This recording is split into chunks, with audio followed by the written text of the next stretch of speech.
Hello friends. So today we will talk about hair loss. I am sure most of you would have lot of queries. I will request all of you to type your queries and I will try and answer as many possible. So सबको hair loss से problem है and कोई attribute करता है कि यहाँ का पानी अच्छा नहीं है, किसी को लगता है स्ट्रेस था इसलिए हो गया. बट हेयर लॉस एक ऐसी चीज है जो आई एम श्योर हम सब ने अपनी लाइफ में कभी ना कभी एक्सपीरियंस किया है एंड ये बहुत डिस्ट्रेसिंग होती है for males and females both. So while our other followers are joining, let me tell you about basic hair care. So अगर मैं आपसे पूछूंगी कि आपको बाल कितनी बार धोने चाहिए हफ्ते में, I am sure most of you would answer once a week और maximum twice a week. Because एक बहुत बड़ा मिथ है हमारा कि बाल रोज धोने से बाल खराब हो जाते हैं. बट आजकल का जो एनवायरनमेंट है, जितना हमारे को पसीना आता है, जितना डस्ट है, it is very important that we wash our hair every day. We should try कि at least 5 days a week हमारी hair washing हो with a mild shampoo. Shampoo बहुत हार्श नहीं होना चाहिए बिकॉज अगर आप बहुत शैम्पू हार्श यूज करेंगे या क्वांटिटी बहुत ज्यादा यूज करेंगे तो आपका हेयर रफ होने लग जाएगा. दूसरा क्वेश्चन जो आई थिंक मेजॉरिटी लोग जानना चाहते हैं कि ऑयलिंग कितनी करनी चाहिए. ऑयल एक बहुत अच्छा कंडीशनर होता है. यू कैन डिसाइड कि आप किस फ्रीक्वेंसी पे ऑयलिंग करना चाहते हैं, लेकिन मसाजेस अवॉइड करनी चाहिए, स्पेशली अगर आपका हेयर लॉस हो रहा है बिकॉज हेयर ऑलरेडी वीक है. अगर आप मसाज करेंगे तो वो गिरेगा. सो आप ऑयल जेंटली अपने हेयर पे लगाइए एंड अगर आप ऑयल बहुत रेगुलरली लगाते हैं तो उससे एक जो बेसिक प्रॉब्लम आती है वो ये है कि माइल्ड शैम्पू से आपका ऑयल निकलेगा नहीं. सो आपको फिर शैम्पू थोड़ा हार्श यूज करना पड़ेगा. तो आप basically once in a week oil लगा सकते हैं जिससे कि आपके हेयर की डीप कंडीशनिंग हो जाए. तो आपका अगर हम हेयर केयर की बात करें तो it is very basic. You try and wash your hair every day with a mild shampoo and you use oil, any oil. All oils are similar. You can use depending on the cost and the consistency of the oil, and this can be done once in a week but avoid massages. अब हम बात करते हैं about hair loss. So see, जब हम hair loss की बात करते हैं, so there are two different things. One is hair fall and the other is hair thinning. So mostly लोगों का ये कंसर्न होता है, उन्हें जब भी लगता है कि उनके बालों की वॉल्यूम कम हो रही है तो उन्हें लगता है कि उनका हेयर गिर रहा है इसलिए वॉल्यूम कम हो रही है. बट ये जरूरी नहीं होता है. बहुत बार आपका हेयर थिन हो रहा होता है, आपका जो स्कैल्प का हेयर है वो बॉडी के हेयर जैसा बन रहा होता है और इसकी वजह से आपको लगता है कि आपकी वॉल्यूम कम हो रही है. सो जो हेयर थिनिंग होती है उसका कॉमनेस्ट कॉज इज जेनेटिक्स. आप अपनी फैमिली में देखोगे तो आपको दिख जाएंगे लोग जिनके हेयर कम होंगे, या रेयरली ऐसा भी हो सकता है कि हेयर थिनिंग आपसे शुरू हो रही हो. That is unfortunate but that can happen. And hair thinning का दूसरा कॉज होता है हार्मोनल इम्बैलेंस, जो कि फीमेल्स में कॉमनली देखा जाता है. तो अगर फीमेल्स के इरेगुलर साइकिल्स हो या उनको पीसीओएस हो तो उससे हेयर थिनिंग हो सकती है. पोस्ट प्रेगनेंसी हेयर थिनिंग हो सकती है एंड मीनोपॉज के आसपास हेयर थिनिंग बहुत कॉमन होती है बिकॉज उस टाइम पे हार्मोन चेंज हो रहा होता है. Now coming to hair loss, मतलब सी कि एक्चुअली बाल गिर रहा है, कि एक्चुअली आपको दिखता है कि फ्लोर पे आपके बाल हैं, पिलो पे आपके बाल हैं, आप गाड़ी ड्राइव करते हैं तो कार की सीट पे आपके बाल हैं. सो अगर आपका डेफिनेट हेयर फॉल हो रहा है so we consider it pathological, या कि एक डिजीज स्टेट है अगर आपका दिन में 100 से ज्यादा हेयर गिर रहे हैं. अब इसके जो कॉमन कॉजेज होते हैं वो अगर आपको पिछले 6 मंथ्स में कोई भी मेजर इलनेस हुई है, या आपकी कोई न्यूट्रिशनल डेफिशिएंसी है, या स्ट्रेस, और ये सीजनल भी होता है. जैसे मॉनसून्स में हेयर फॉल कॉमन होता है एंड वी जनरली सी कि नवंबर से March is a good time for hair, जब हमारा हेयर हेल्दी होने लग जाता है. While I am speaking Please feel free to put in any of your questions. Like I see somebody has asked how to manage frizzy hair. So जिसका frizzy hair है उसको conditioner थोड़ा अच्छा चाहिए होगा. So आप you can oil your hair before you shampoo, and बहुत सारे leave on conditioners आते हैं. So आप शैम्पू के बाद लीव ऑन कंडीशनर छोड़ सकते हैं, एंड आप हेयर मास्क यूज कर सकते हैं once in a week. And hair आपका जब थिन हो जाता है तब भी फ्रिजी होता है. सो अगर थिनिंग की वजह से फ्रिजी हो रहा है तो जब आपकी हेयर थिनिंग ट्रीट होगी तो आपका हेयर का टेक्सचर भी इंप्रूव हो जाएगा.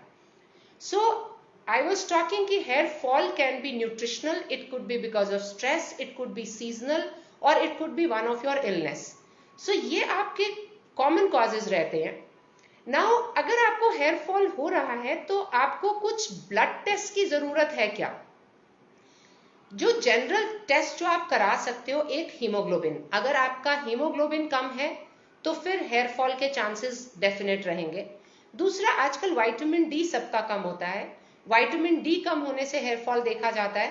विटामिन B12 कम हो सकता है, which is very common in vegetarians, because vegetarians में विटामिन B12 का कोई खास सोर्स नहीं होता. एंड आपका थायराइड अगर हेवाए जा रहा हो, जैसे मैंने बात की थी, और हार्मोन्स की वजह से भी हो सकता है, तो फीमेल्स में एक पूरा हार्मोनल प्रोफाइल की भी जरूरत हो सकती है.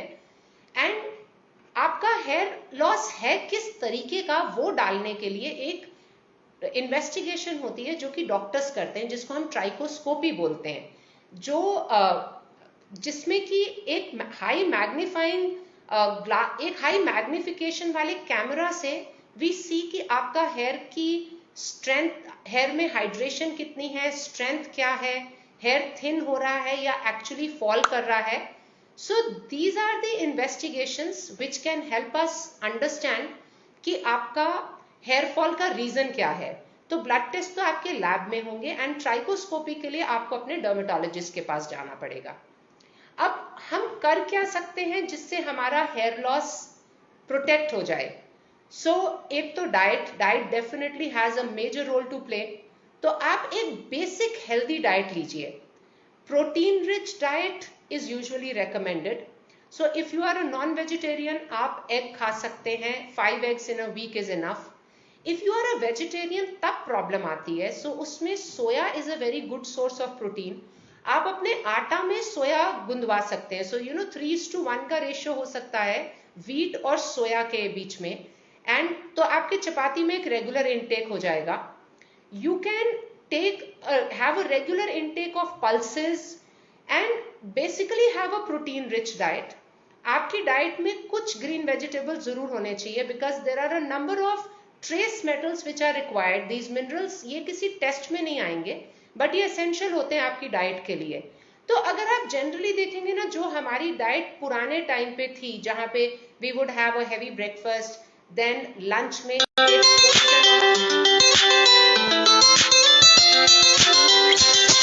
सो सॉरी फॉर दैट.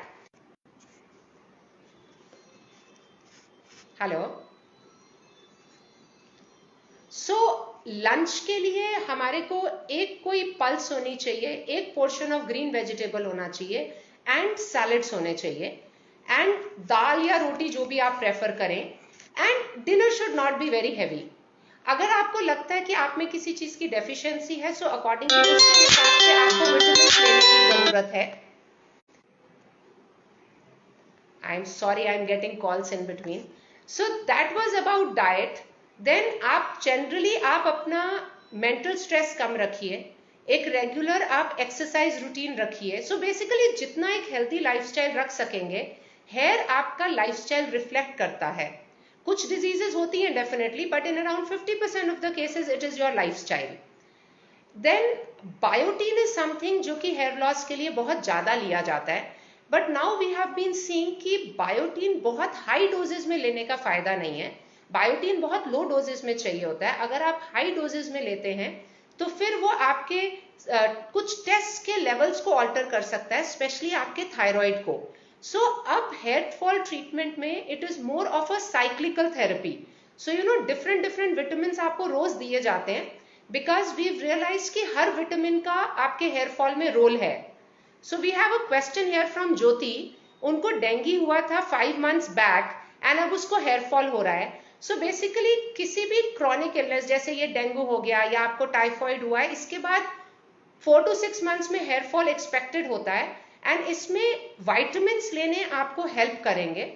हेयर में हर तरीके के विटामिन का रोल है, so you should add those vitamins to your diet and that would definitely help. आप कुछ हेयर के विटामिन्स ले सकते हैं, जैसे कैराग्लोइवा आता है, फॉलियर आता है। मैं कुछ ब्रांड नेम्स यूज कर रही हूँ, लेकिन I am not endorsing any of the pharma company पर से, बट दीज आर प्रोडक्ट्स जो कि आप ले सकते हैं। एंड अगर आपको 1 मंथ में भी इंप्रूवमेंट नहीं आता, then you can see a dermatologist. Now there is another question कि इनकी मदर की हेयर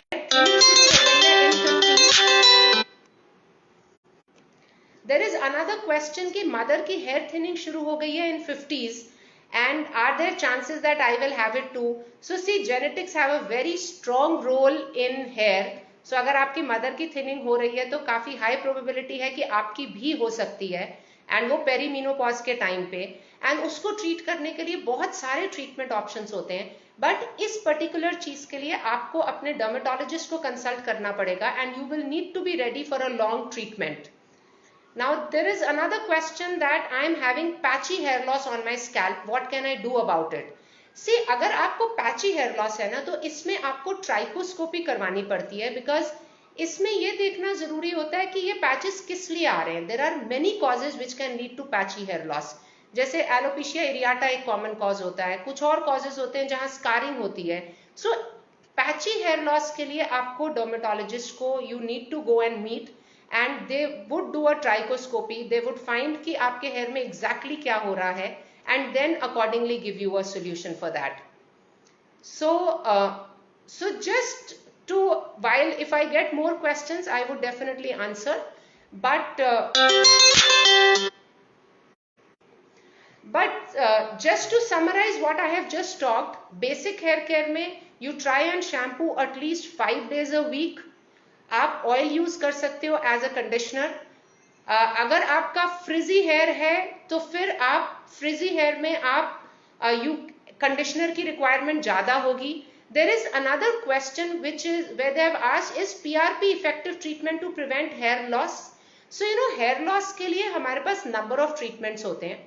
हेयर लॉस के लिए एक ट्रीटमेंट होता है मीजोथेरेपी, जिसमें हम विटामिन इन्फ्यूज करते हैं आपके स्कैल्प में। मीजोथेरेपी इंजेक्शंस के थ्रू भी की जाती है एंड ये विदाउट इंजेक्शंस भी की जाती है, जिसमें कि कुछ रेडियो फ्रीक्वेंसी यूज करते हैं या इलेक्ट्रोपोरेशन यूज करते हैं, जो कि कुछ मशीन्स होती है विच आर पेनलेस, लेकिन ये विटामिन इन्फ्यूज करवाने में हेल्प करते हैं। फिर हेयर के लिए आप पीआरपी और platelet rich plasma is a treatment which is becoming very very popular. इसमें आपका ब्लड लेते हैं, उसको सेंट्रीफ्यूज करके उसमें से प्लेटलेट्स आइसोलेट करते हैं एंड प्लेटलेट्स इंजेक्ट कर देते हैं। प्लेटलेट्स बहुत रिच सोर्स होता है ग्रोथ फैक्टर के लिए। सो पीआरपी काफी यूजफुल रहता है, बट आपको मल्टीपल सेशंस चाहिए होते हैं एंड पीआरपी के साथ भी आपको medical treatment is required. So hair में there is no shortcut. So it's not like you decide मैं कुछ लगाऊंगी नहीं, मैं कुछ खाऊंगी नहीं या कुछ खाऊंगा नहीं एंड मैं सिर्फ पीआरपी करा लूंगा तो that will work. It doesn't work like that. But yes, there are enough treatments for hair that we have now. And किसी का बहुत ज्यादा लॉस हो जाता है तो फिर then transplant is definitely a option, but this your doctor has to decide कि what would work for you. Now there is another question, what treatment can I take without an injection? So yes, injection scary लगते हैं and specially on the scalp बहुत scary लगते हैं। So without injection needleless mesotherapy होती है, जिसमें कि vitamin होते हैं जिसको हम इलेक्ट्रोपोरेशन एक टेक्निक होती है जिससे कि आपके सेल की परमिएबिलिटी टेम्पररली बढ़ जाती है एंड डिफ्यूजन हर चीज का बढ़ जाता है। So needleless mesotherapy is something which is painless, there are no injections involved and it works well.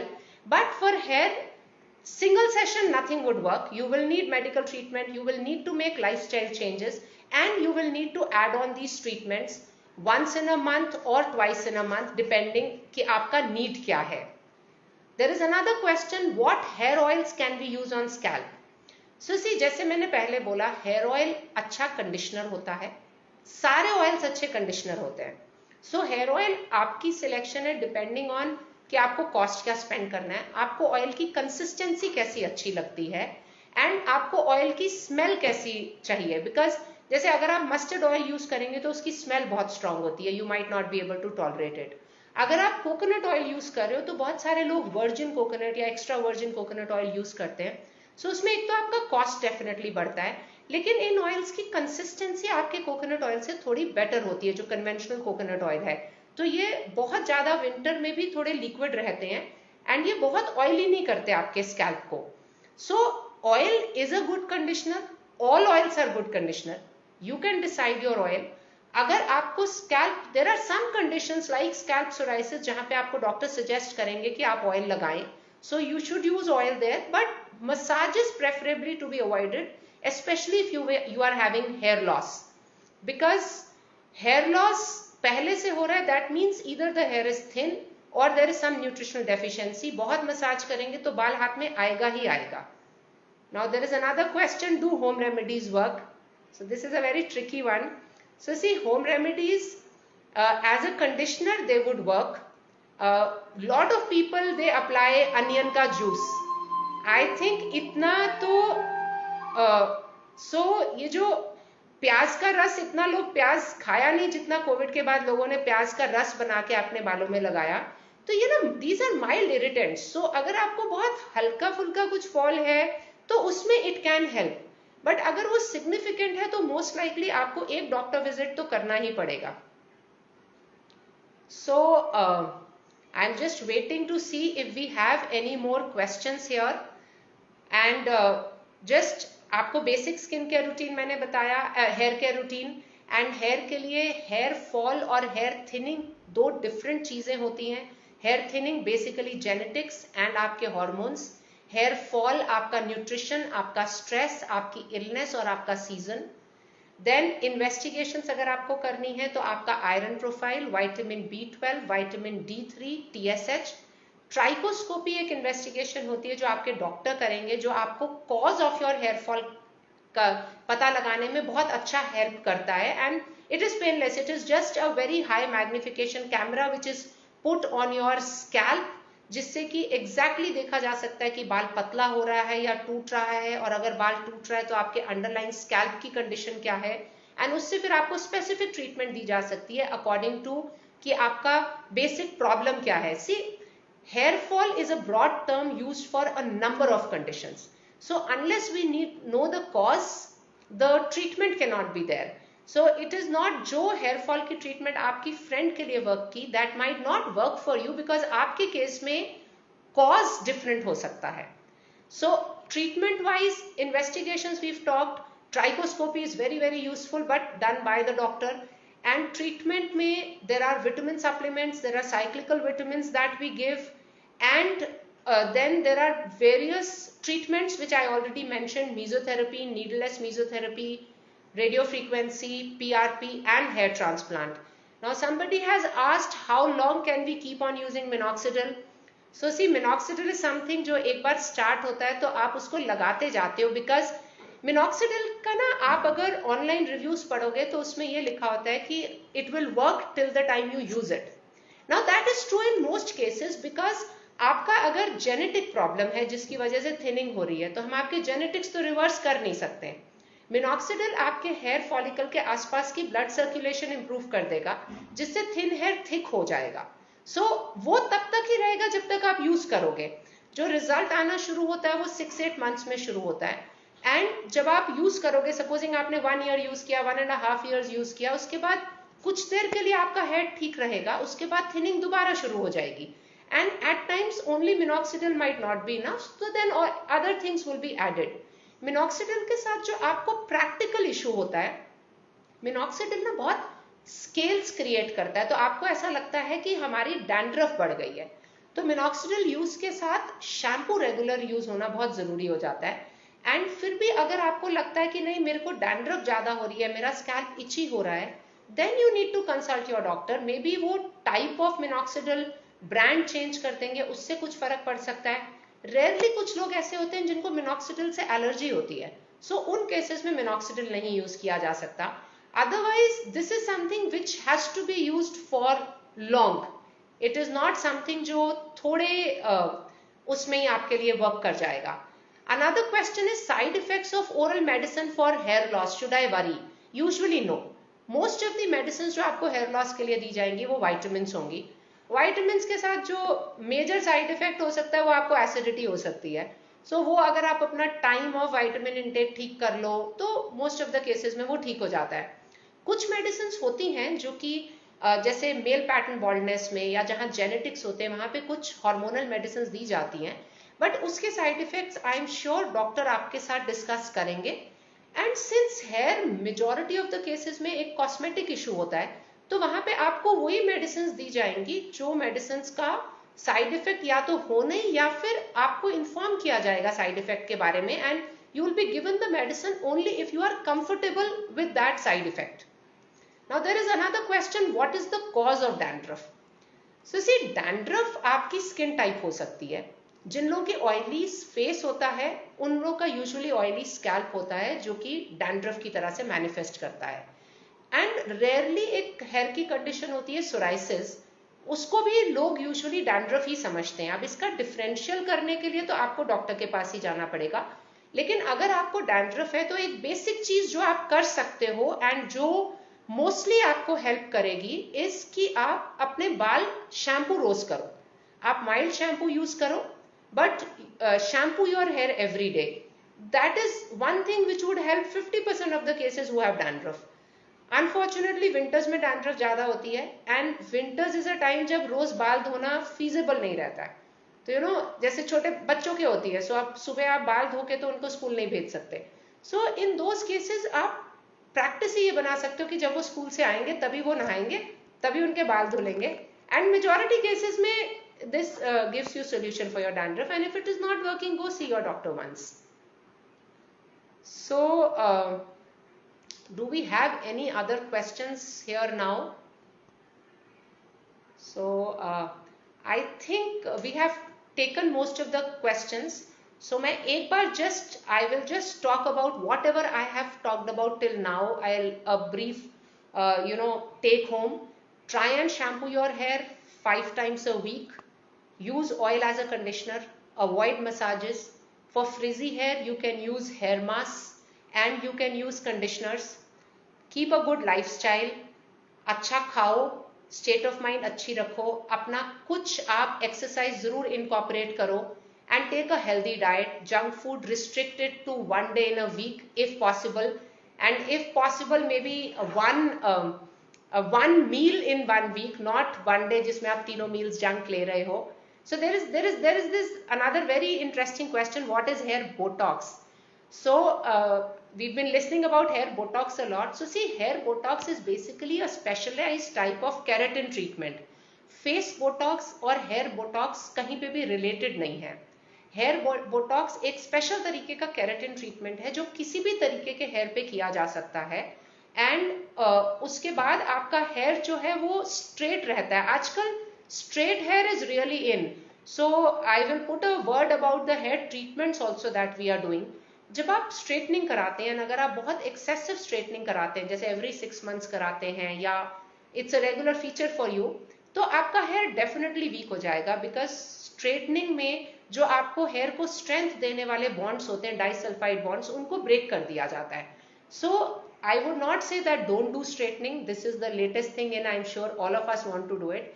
But अगर आप स्ट्रेटनिंग कर रहे हो फिर आप साथ में हेयर के लिए कुछ वाइटामिन्स एंड हेयर का proper care in terms of shampoo that you use, the conditioners and may be here mask, that is important.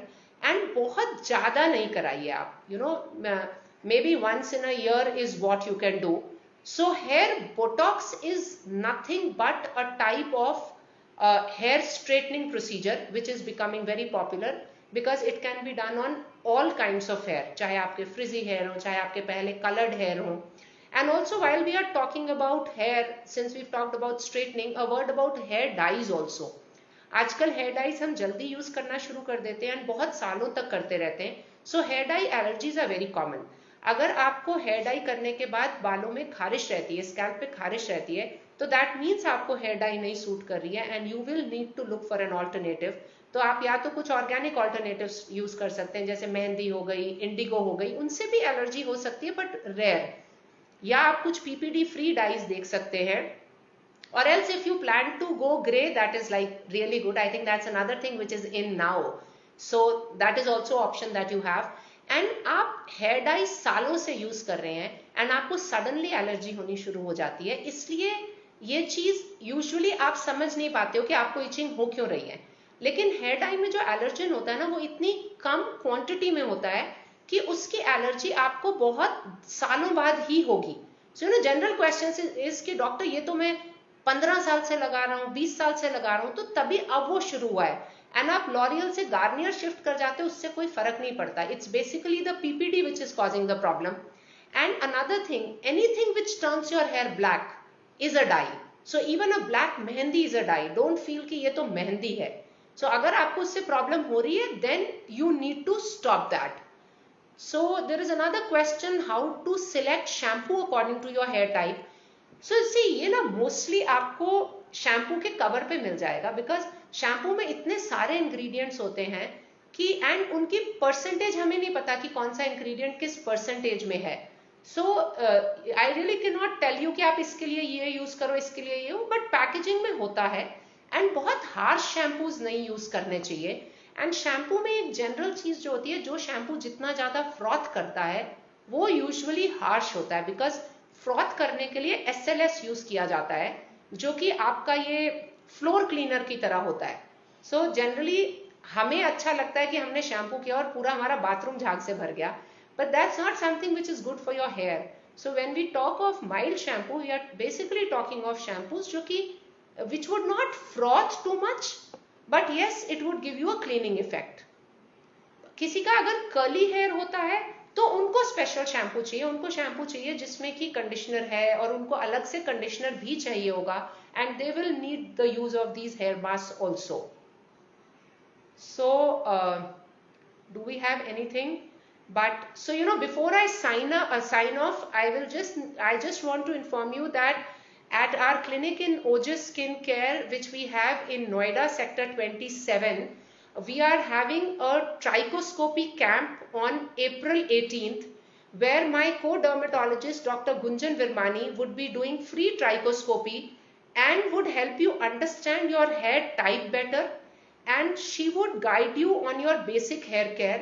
And if you have any hair issues, you can use this opportunity to come and meet the hair expert and get your trichoscopy done. Thank you all, and I hope you learned something new during this session. Thank you.